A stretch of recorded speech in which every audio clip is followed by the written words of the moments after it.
नमस्कार, आप देख रहे हैं सीधा सवाल। मैं हूं आपके साथ ओम आदित्य द्विवेदी। महाराष्ट्र में अब राजनीतिक संकट नजर आ रहा है।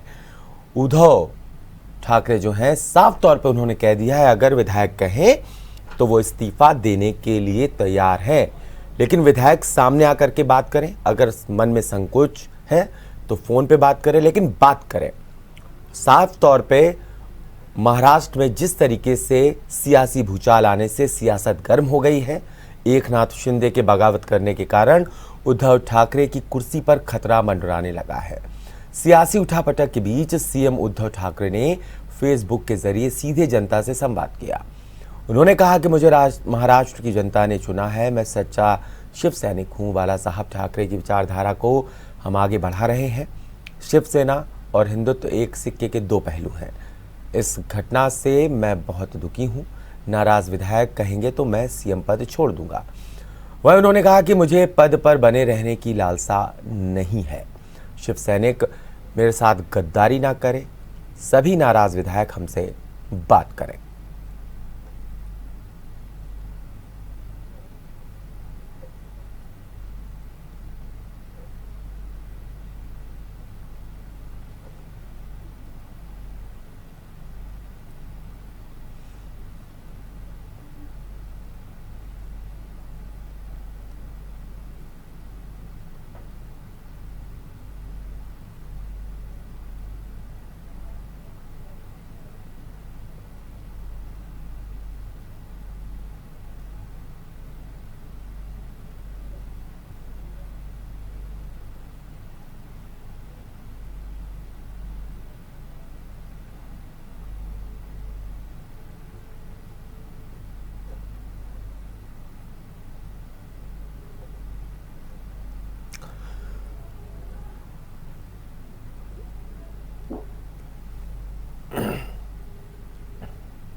आपको बता दें, जिस तरीके से महाराष्ट्र में सियासी भूचाल मचा हुआ है और ऐसे में साफ तौर पे उद्धव ठाकरे ने कह दिया है कि वो इस्तीफा देने को तैयार है। साफ तौर पे उन्होंने एकनाथ शिंदे पर निशाना साधा।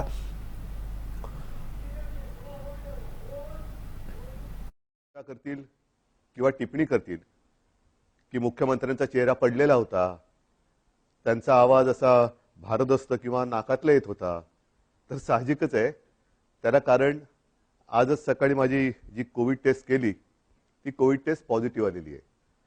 त्याच्यामुळे हा काही इतर कशाचाही दुष्परिणाम नाही, तर तो कोविडचा जो काही एक दुष्परिणाम असतो तो आहे। असो, बऱ्याच महिन्यांनंतर मी आपल्या समोर आल्यानंतर नेमकं बोलणार काय आहे, बोलण्यासारख्या गोष्टी बऱ्याच आहेत, थोड्याफार मी आता बोलणारच आहे। हेही आपल्याला माहिती आहे की कोविडचा विषय निघाल्यानंतर कोविड काळामध्ये जी काही आपण लढाई कोविड बरोबर लढलो, प्रसंग बाका होता। मला तर प्रशासनाचा कसलाही अनुभव नव्हता आणि तशा त्या कठीण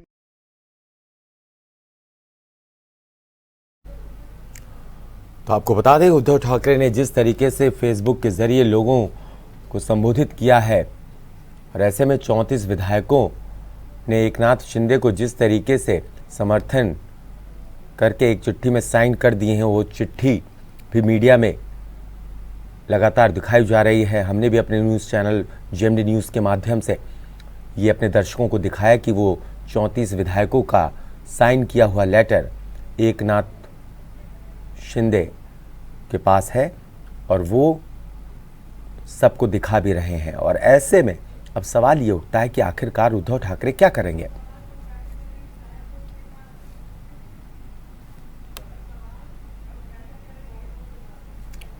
और इस बीच आपको बता दें, एक और खबर है कि शरद पवार जो हैं वो विधायकों के साथ बैठक करेंगे, आगे की रणनीति तय करेंगे कि आखिरकार किस तरीके से अब सरकार को बचाना है। कल बैठक करेंगे शरद पवार विधायकों के साथ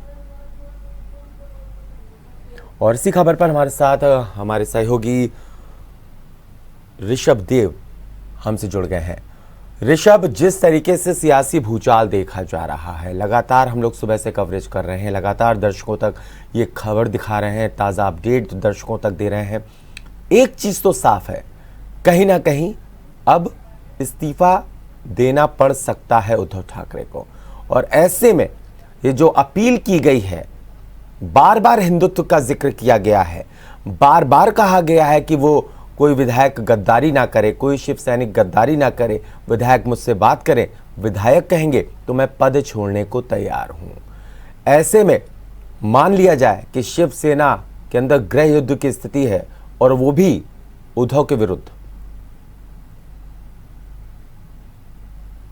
घटनाक्रम सियासी तक महाराष्ट्र में चल रही है, उस हिसाब से देखते हुए लग रहा है कि बड़ा भूचाल जो है महाराष्ट्र में आया हुआ है। और कहीं ना कहीं जो नाराज विधायक हैं वो तो जो है उद्धव ठाकरे को नहीं बचा पा रहे हैं, वो उद्धव ठाकरे की जो नीतियों से सब विरोध कर रहे हैं। और उद्धव ठाकरे ने भी जो है इस पूरे सियासी घटनाक्रम के बाद जो है आज फेसबुक के जरिए जनता से संवाद किया है। उन्होंने सीधे जनता से संवाद किया और कहा है उन्होंने कि जनता ने मुझसे चुनकर भेजा है, मुझे सीएम बनाया है और हम जनता के लिए काम करेंगे। तो कहीं ना कहीं उन्होंने कहा कि मुझे बड़ा दुख हुआ कि जिस तरीके से एकनाथ शिंदे ने जो है शिवसेना के अंदर फूट डालकर जो है वो 34 विधायक उनके साथ में चले गए। तो कहीं ना कहीं सीएम उद्धव ठाकरे को लग रहा है कि इस्तीफा देना पड़ सकता है, क्योंकि 55 विधायक शिवसेना के हैं और उसमें से 34 विधायक जो हैं वो अलग हो चुके हैं। तो कहीं ना कहीं पूरा जो घटनाक्रम है देखा जाए जो महाराष्ट्र का है वो काफी ज्यादा कठिन होता जा रहा है। और उद्धव ठाकरे के हाथ से जो है तरीके से जो है कमान जो है वो निकल रहा है। और पूरा जो शरद पवार ने भी जो है कल एनसीपी के विधायकों की मीटिंग बुलाई है अपने यहाँ, वही अपने विधायकों के साथ मीटिंग करेंगे। उसके बाद आज जो है संवाद किया है उद्धव ठाकरे ने। तो इनका जो है वो पूरा तरीके से देखा जाए तो उसके विलन के रूप में वो सामने आए हैं, जिस हिसाब से शिवसेना के अंदर जो फाड़ हुआ है, जो फाड़ हो गया है। और उद्धव से जो है शिवसेना के जो विधायक नाराज विधायक वो जो नाराज चल रहे थे काफी समय पहले से। और ये पूरी जो पटकथा है पूरी पटकथा जो है बीजेपी ने जो रची है और जो है ऑपरेशन लोटस जो अन्य राज्यों में भी ऑपरेशन लोटस के तहत जो है पूरी सरकार को गिराने का काम बीजेपी ने किया है। वैसे ही पर्दे के पीछे से बीजेपी इसमें है, पूरा गेम बीजेपी का है। और जो है एकनाथ शिंदे को जो है मोहरा बनाया गया है, एकनाथ शिंदे को आगे करके जो है बीजेपी अपना जो लोटस ऑपरेशन लोटस को जो है कामयाब करना चाहती है। और अभी जिसकी जो स्थिति है उसमें उद्धव की जो कुर्सी है वो कभी संकट में पड़ी हुई भी हो। ऋषभ, एक दिन की तो प्लानिंग है नहीं, जिस तरीके से देखा जा रहा है। एकनाथ शिंदे जो है वो 34 विधायकों के साथ अलग हो जाते हैं, बागी तेवर अख्तियार कर लेते हैं। भारतीय जनता पार्टी के लिए जिस तरीके से संजय राउत ने कहा कि ऑपरेशन लोटस बीजेपी चला रही है, ये सब कुछ बीजेपी करा रही है, लेकिन बीजेपी की तरफ से खुल के कुछ कहा नहीं जा रहा है। जब एकनाथ शिंदे से बात की गई तो उन्होंने भी साफ तौर पे कहा कि बीजेपी नेताओं से कोई बात नहीं हो रही है। और ऐसे में अब गुवाहाटी पहुंच गए हैं एकनाथ शिंदे। पहले जिक्र ये हो रहा था कि अपने विधायकों के साथ ये गुजरात में है और ऐसे में अब गुवाहाटी पहुंच गए हैं। देखने वाली बात यह है यहाँ पर कि जो संबोधन था उद्धव ठाकरे का, उसमें कहीं ना कहीं लोगों से जब बात की तो इमोशनल अटैचमेंट जोड़ने की कोशिश की, हिंदुत्व का जिक्र किया, इमोशनली नजर आया, थोड़ा लोगों को इमोशनली अपनी तरफ जोड़ने की कोशिश करते हुए नजर आया उद्धव ठाकरे। क्या ये उनका जो स्ट्रोक है, यानी ये मास्टर स्ट्रोक मान लिया जाए? क्योंकि एकनाथ शिंदे को घेरने की उन्होंने कोशिश की है, लेकिन अभी तक एकनाथ शिंदे को जिस तरीके से 7 बजे जवाब देना था, प्रेस कॉन्फ्रेंस करनी थी, अभी कुछ इसमें निकल करके नहीं आया है। जो घटनाक्रम महाराष्ट्र में हुआ है ये कोई मतलब ये अभी का नहीं है, ये जब से सरकार जो है महाअघाड़ी की बनी तभी से जो है बीजेपी के मन में ये कहीं ना कहीं काफी चल रहा था कि किसी तरीके से सरकार को गिराया जाए। बीच में जो है बीजेपी के जो नेता हैं वो भी बयान दे रहे थे कि जो है हम इनके विधायकों को तोड़ देंगे और जो है वहां पर जो सरकार को गिरा देंगे। तो इस तरीके की पूरी बातें चल रही थी, वो काफी पहले से ही बीजेपी के नेता इस पटकथा को लिखने में लगे हुए थे। और बीजेपी के वरिष्ठ नेता है नारायण राणे, उन्होंने कुछ समय पहले भी जो एक बयान दिया था अपना। उस बयान में उन्होंने कहा था कि महाराष्ट्र की सरकार संकट में चल रही है। और उसके बाद इस तरीके से जो है विधान परिषद के चुनाव होते हैं, उसके बाद राज्यसभा के चुनाव जो होता है, इसमें राज्यसभा के चुनाव में पूरी जो पटकथा को लिखने का काम राज्यसभा के चुनाव में किया गया। और बीजेपी ने जो है प्लानिंग बनाई, बीजेपी की प्लानिंग पहले से बीजेपी लगी थी पूरे प्लानिंग बनाने को लेकर, और कहीं ना कहीं वो सफल होती हुई नजर आ रही है एकनाथ शिंदे के माध्यम से। तो एकनाथ शिंदे और ये व्यक्ति जिस तरीके से कहा जा रहा है बीजेपी की तरफ से कि इसमें हमारा कोई रोल नहीं है, हम इसमें नहीं है, ये शिवसेना की आपस का झगड़ा है, शिवसेना की पार्टी का मामला है, ऐसा नहीं है। इसकी सेना इतनी बड़ी जो घटनाक्रम चल रहा है बिना बीजेपी के एकनाथ शिंदे अकेले एकनाथ शिंदे की बस की बात नहीं है। तो कहीं ना कहीं शिवसेना बीजेपी का एक बड़ा हाथ है और पीछे से बीजेपी पूरी ताकत लगाए हुए किसी तरीके से सरकार को गिराया जाए और दोबारा जो है सरकार महाराष्ट्र में बनाई जाएगी। ऋषभ, जिस तरीके से एनसीपी और कांग्रेस के साथ गठबंधन करके शिवसेना ने सरकार बनाई, तो कहीं ना कहीं डैमेज हुआ एक हिंदुत्व वाली छवि का, और उसी का फायदा उठाया एकनाथ शिंदे ने, और कहीं ना कहीं उसी का फायदा बीजेपी ने पर्दे के पीछे से उठाया है। और हिंदुत्व कार्ड को खेलते हुए एक बार फिर से एकनाथ शिंदे विधायकों के साथ अलग हुए हैं। जिस तरीके से अब क्या मान लिया जाए, उस डैमेज कंट्रोल करने की कोशिश कर रहे हैं उद्धव ठाकरे, और फिर से एक बार उस छवि को फिर से लाना चाह रहे हैं कि वो हिंदुत्व पर अब भी है, बाला साहब ठाकरे की ये शिवसेना है, और उसी विचारधारा को आगे बढ़ा रहे हैं। फेसबुक के जरिए उन्होंने जनता से संवाद किया था, कहीं ना कहीं उन्होंने हिंदुत्व पर बोला और हिंदुत्व के लिए इमोशनल कार्ड उन्होंने खेला है। और हिंदुत्व की बात की है कि जो है हमारी पार्टी जो है बाला साहब ठाकरे की विचारधारा पे चलने वाली पार्टी है और उनकी विचारधारा को हम आगे बढ़ा रहे हैं। कहीं ना कहीं जो हिंदुत्व जो है वो उनके लिए प्रायोरिटी है, क्योंकि हिंदुत्व से ही ये पार्टी बनी हुई है और हिंदुत्व को लेकर ये आगे चल रही थी। और जो महाकाली में जिस तरीके से कांग्रेस का समर्थन है और एनसीपी उनके साथ में है, तो ये कांग्रेस और एनसीपी जो है हिंदुत्व की तो इतना ज्यादा वो आगे नहीं बढ़ा रही थी। तो इसको लेकर कहीं ना कहीं एकनाथ शिंदे और उनके जो विधायक हैं शिवसेना के, वो उनके साथ जो है एक तालमेल हिंदुत्व के मुद्दे को लेकर नहीं बैठ पा रहा था। ये भी एक बहुत बड़ा कारण है। उसका फायदा जो है बीजेपी ने उठाया और शुरुआत से बीजेपी ये लगी हुई थी कि किसी तरीके से जो उद्धव ठाकरे की सरकार को गिराया जाए।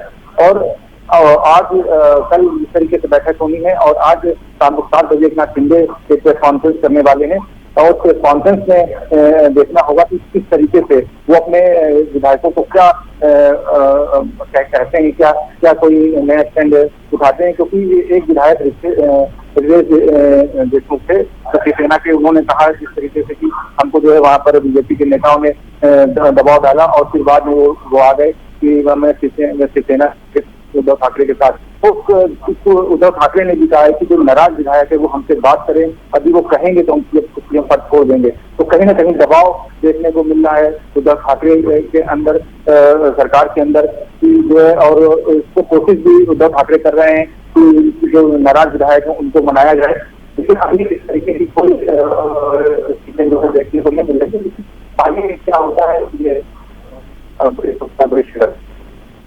ठीक है ऋषभ, लेकिन एक बात यहाँ पे समझने वाली होगी कि पालघर के साधुओं का मामला हो महाराष्ट्र में, या फिर जिस तरीके से नवनीत राणा ने हनुमान चालीसा का पाठ करने का जिक्र किया था और उनके खिलाफ हुई कार्रवाई हो, कहीं ना कहीं कट्टर हिंदुत्व का जो चेहरा था उस साख पे कहीं ना कहीं बच्चा जरूर लगा है शिवसेना के।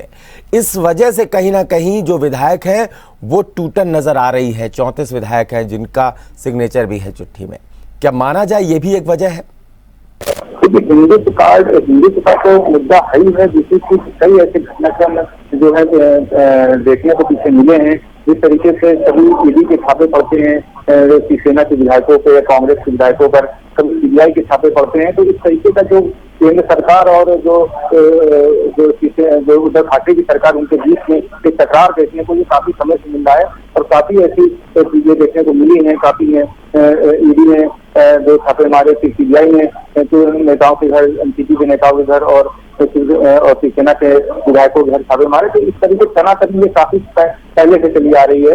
इसका भी एक बड़ा वो है कि जो है केंद्र सरकार मतलब बीजेपी केंद्र सरकार जो है वो पूरी तरीके से दबाव में लेना चाहती है उद्धव ठाकरे को। लेकिन उद्धव ठाकरे जो है कहीं ना कहीं से अपना वो दफ्ती निकल आए हैं बार बार। तो ये भी एक मुद्दा है। फिर जो हिंदुत्व का मुद्दा है ये भी एक काफी बड़ा मुद्दा दिख रहा है, क्योंकि हिंदुत्व कहीं ना कहीं जो विधायकों में तालमेल की बात कही रही वो तालमेल नहीं दिखाई दिया। शिवसेना का एक स्टैंड था कि हिंदुत्व को लेकर आगे बढ़ना है, बाला साहब ठाकरे की विचारधारा को लेकर आगे बढ़ना है। लेकिन जैसे उन्होंने महाअघाड़ी के साथ जब गठबंधन किया तो वहीं से ऐसा लग रहा था कि कहीं ना कहीं हिंदुत्व का जो एक स्टैंड है वो कमजोर पड़ता हुआ दिखाई दे रहा है शिवसेना का। तो इसको लेकर काफी समय से कुछ रस्साकसी चली आ रही थी, जो आज जो है देखने को मिली है कि जिस तरीके से एकनाथ शिंदे ने अचानक बाबा अपनाए और सभी विधायकों को लेकर जो है वो गुजरात के सूरत में चले गए, उसके बाद वो गुवाहाटी आ गए। तो ये सब एक अचानक नहीं हुआ, ये पहले से ही खिचड़ी पक रही थी। और राज्यसभा के चुनाव से पहले जब से सरकार बनी महाअघाड़ी के, उसके बाद से ही जो है स्टेटमेंट से जो है बीजेपी के नेताओं के आने लगे कि सरकार ज्यादा दिन तक नहीं चल पाएगी और इसको हम लोग इसको जल्दी गिरा देंगे। तो ये पूरी जो पटकथा लिखी गई है सियासी घटनाक्रम बहुत पहले चला आ रहा था। और आज जो है एकनाथ शिंदे जो है काफी समय से उद्धव ठाकरे से नाराज भी चल रहे थे, तो उसको लेकर उनको एक मौका मिला बीजेपी को, और बीजेपी ने एक अच्छा गाँव खेला। और उसके बाद जो है आज जो है उद्धव ठाकरे की जो कुर्सी है वो खतरे में पड़ गई थी।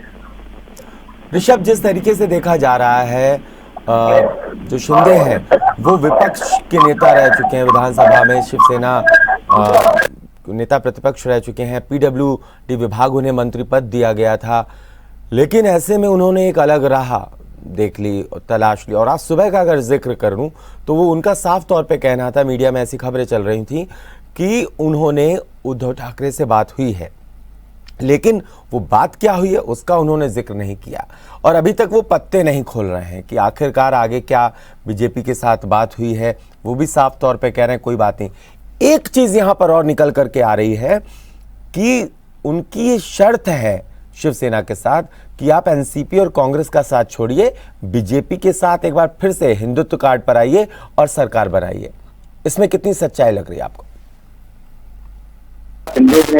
ये बड़े कद्दावर नेता शिवसेना के माने जाते हैं, विपक्ष के नेता भी रहे हैं और उन्होंने बहुत अच्छी भूमिका विपक्ष के नेता के तौर से जो है निभाई है। और उद्धव ठाकरे के बाद यदि जो है बड़ा सेना का नाम आता है तो वो एकनाथ शिंदे का आता है, क्योंकि बाला साहब ठाकरे के समय से वो जुड़े हुए हैं शिवसेना में। और जिस तरीके से तो वो उन्होंने स्टैंड उठाया, जिस तरीके से उन्होंने बगावती सुर अपनाए और ये कहने को ये कह रहे हैं कि आप जो है बीजेपी के साथ में आ जाइए और हम आपके साथ में, हम शिवसेना नहीं छोड़ना चाहते हैं, हम शिवसेना में ही रहेंगे, लेकिन आप जो है महाअघाड़ी के गठबंधन तोड़ लीजिए, एनसीपी और कांग्रेस से अलग होकर बीजेपी के साथ जो है गठबंधन करिए। तो देखिए ये इसको पहले भी बात वो कह सकते थे, इससे पहले भी जो है वो इस बातों को ला सकते थे उद्धव ठाकरे के सामने, लेकिन वो अचानक इस तरीके की बात करने लगे। तो कहीं ना कहीं बीजेपी पूरी तरीके से इससे पूरे घटनाक्रम में पीछे से है, वो बैकअप कर रही है एकनाथ शिंदे को और दबाव बनाया जा रहा है। मतलब एकनाथ शिंदे उद्धव ठाकरे पर एक मानसिक दबाव बना रहे हैं कि आप गठबंधन तोड़ दीजिए और बीजेपी के साथ में आइए और सरकार बनाइए। एक तरीके का मानसिक दबाव है कि जो है आप हिंदू की जो राह पर चलिए, और जिस तरीके से एनसीपी और कांग्रेस को आप लेके चल रहे हैं वो उसको छोड़ते हुए बीजेपी के साथ में आकर सरकार बनाई। तो कहीं ना कहीं मानसिक दबाव है, मानसिक दबाव उद्धव ठाकरे पर डाला जा रहा है। ये जो है गठबंधन महाअघाड़ी गठबंधन पे नागा तोड़े और बीजेपी के साथ में गिर जाए, ये एक तरफ रखी गई है। और बात भी इनकी उद्धव ठाकरे की एकनाथ शिंदे से हुई है, क्या बात हुई है खुल के सामने नहीं बता रहे हैं, और सिर्फ इतनी बात कह रहे हैं कि आप जो बीजेपी के आप महाअघाड़ी से गठबंधन तोड़कर बीजेपी के साथ हुए। तो ये जो है पूरा जो घटनाक्रम है बीजेपी इसमें जो लगी हुई है, बीजेपी पूरा तरीके से सपोर्ट कर रही है एकनाथ शिंदे को। अब देखना यह है कि किस तरीके से उद्धव ठाकरे जो है वो नाराज विधायकों को मनाते हैं, नाराज विधायक किस तरीके से उनकी बातों को मानते हैं, क्या शर्त रखते हैं, ये तो जो है कल की जो बैठक एनसीपी जो होने वाली है उसके निकल के सामने आएगा। विधायकों के साथ बैठक है, उसमें क्या कुछ निकल कर क्या आएगा वो देखने वाली बात होगी। ऋषभ, आप हमारे साथ जुड़े रहिए। तो उद्धव ठाकरे ने जिस तरीके से कह दिया है कि विधायक अगर आके उनसे बात करें या फोन पे बात करें तो उसके बाद अगर विधायक कहते हैं तो इस्तीफा देने को भी तैयार हैं, पद छोड़ने को तैयार हैं, लेकिन शिव सैनिक गद्दारी ना करें। इसी पर लगातार हम चर्चा कर रहे हैं। हमारे साथ हमारे सहयोगी ऋषभ देव सिंह जुड़े हुए हैं, सीधा उनका रुख कर लेते हैं। ऋषभ, क्या मान लिया जाए, बेहद दबाव की स्थिति है उद्धव ठाकरे के सामने और अपने राजनीतिक दल का अस्तित्व बचाने की भी यहां पर एक रणनीति नजर आ रही है उद्धव की।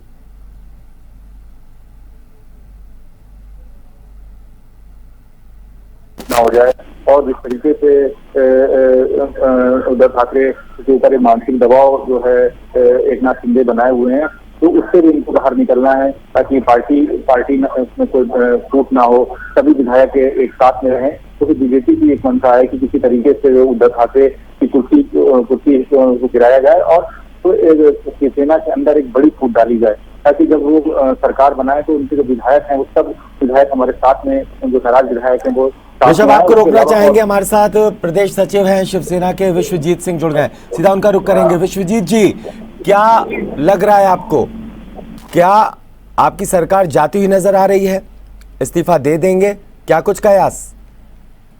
देखिए, सबसे पहले मैं बताना चाहता हूँ कि जो शिवसेना की महाराष्ट्र में जो सरकार चल रही है वो ऐसे ही चलती रहेगी जी, और किसी के बरगलाने से, किसी के उसमें कुछ करने से सरकार गिर नहीं जाएगी। शिवसेना की सरकार है। परम आदरणीय श्रद्धेय श्रीमान आदरणीय बाला साहब ठाकरे जी ने इसकी नींव रखी है। वो देवता स्वरूप व्यक्तित्व उनका रहा है। जरूर इसमें कोई न कोई मिसअंडरस्टैंडिंग है और ऐसी कोई बात नहीं है जो सरकार गिर जाए। सर, नंबर कहाँ से लाएंगे? अरे सारे विधायक है अपने पास, सारे मेंबर है सर। 34 तो जा चुके हैं आपका पाला छोड़कर, चिट्ठी तक अरे दिखा दिए। वो कोई सेंट्रिक कोई अथॉरिटी लेटर ऐसा कोई अभी तक जारी नहीं किया गया है कि हम चले गए, हम अपने लिखा पढ़ी में दे दिए है। भाई ऐसे कहने से और जाने से कोई आस्थाएं भी हो सकती, धार्मिक आस्थाएं भी हो सकती है, कुछ और भी हो सकता है। भाई किसी ने लिख के थोड़े न दिया है, ऑथेंटिक लेटर थोड़ी न मिला है जिससे हम स्पष्ट मान ले कि विधायक हमको छोड़ के चले गए।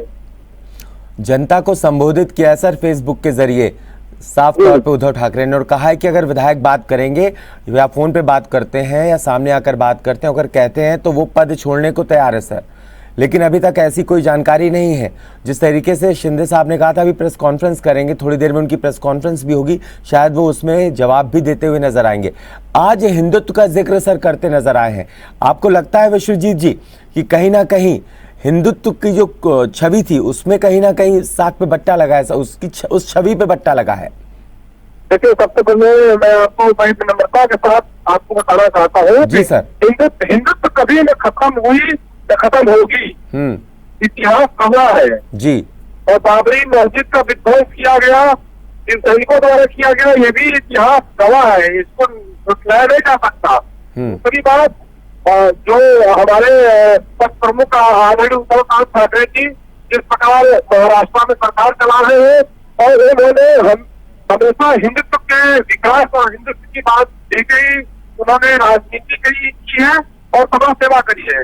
इन सेनाओं, जैसा कि आपको मैं बताना चाहता हूँ कि 20% राजनीति करती है और 80% समाज सेवा करती है।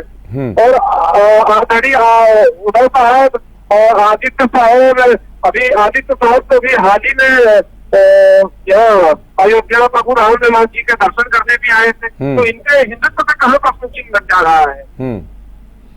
ठीक है सर, आपका शुक्रिया हमसे जुड़ने के लिए और इस पर चर्चा करने के लिए, जवाब देने के लिए।